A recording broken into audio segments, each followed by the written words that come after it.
1971 সালে ভারত মূলত নিজের সেভেন সিস্টার্স রক্ষা এবং পাকিস্তানকে দুর্বল করার উদ্দেশ্যে মুক্তিযুদ্ধে অংশগ্রহণ করেছিল, যা বাংলাদেশের মানুষের জন্য ছিল না। রবিবার চট্টগ্রাম নগরীর পোলো গ্রাউন্ড মাঠে আয়োজিত এক গোলটেবিল বৈঠকে বৈষম্য বিরোধী ছাত্র আন্দোলনের মুখ্য সংগঠক সার্জিস আলম মুক্তিযুদ্ধে ভারতের ভূমিকা নিয়ে মন্তব্য করেছেন। সার্জিস আলম বলেন, আমাদের তরুণ প্রজন্মকে বোঝাতে হবে ভারত কিভাবে 1971 সালে নিজের প্রতিদ্বন্দ্বী রাষ্ট্র পাকিস্তানকে দ্বিখণ্ডিত করার ইচ্ছে পূরণ করেছে।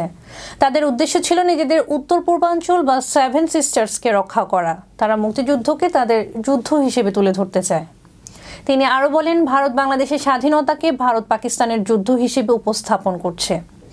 তারা চায় ইতিহাসে এমন ধারণা প্রতিষ্ঠিত হোক যে বাংলাদেশের স্বাধীনতা তাদের দান। আওয়ামী লীগও এই অবস্থানকে সমর্থন করে এবং তাদের সময়ে বারবার এই বার্তা প্রচার করেছে। সার্জিস আলম আওয়ামী লীগের ভারত প্রীতি এবং দেশপ্রেম নিয়ে প্রশ্ন তুলে বলেন, বিগত 16 বছরে আওয়ামী লীগ ভারতকে বাংলাদেশের মনিবের কাতারে নিয়ে গেছে। তারা ক্ষমতা টিকিয়ে রাখতে স্বেচ্ছায় দাসত্ব বরণ করেছে। তাদের কাছে দেশের স্বাধীনতা ও সার্বভৌমত্বের চেয়ে ক্ষমতার মূল্য বেশিই ছিল।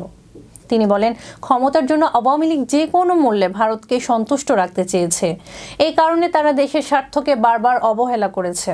বৈষম্য বিরোধী ছাত্র আন্দোলনের এই মুখ্য সংগঠক বলেন, 71-এ ভারতের ভূমিকার মধ্যে কোনটি তাদের স্বার্থে ছিল এবং কোনটি আমাদের স্বার্থে, সেগুলো আমাদের লেখা, কথা ও চিন্তায় তুলে ধরতে হবে। তরুণ প্রজন্মকে ইতিহাসের এই দিকটি সঠিকভাবে জানাতে হবে। গোল টেবিল বৈঠকে সার্জিস আলমের বক্তব্য তরুণ প্রজন্মের মধ্যে মুক্তিযুদ্ধ এবং ভারতের ভূমিকা নিয়ে নতুন আলোচনা সৃষ্টি করবে। তার মতে, মুক্তিযুদ্ধের ইতিহাসকে শুধু ভারতীয় দৃষ্টিকোণ থেকে নয়, বাংলাদেশের স্বার্থ এবং দৃষ্টিভঙ্গি থেকে বিচার করা প্রয়োজন। রাকিবুল ইসলাম রইসের প্রতিবেদনে ছিলাম ইরিনা আহমেদ। এতক্ষণ ফেস দ্য পিপলের সাথে থাকার জন্য ধন্যবাদ।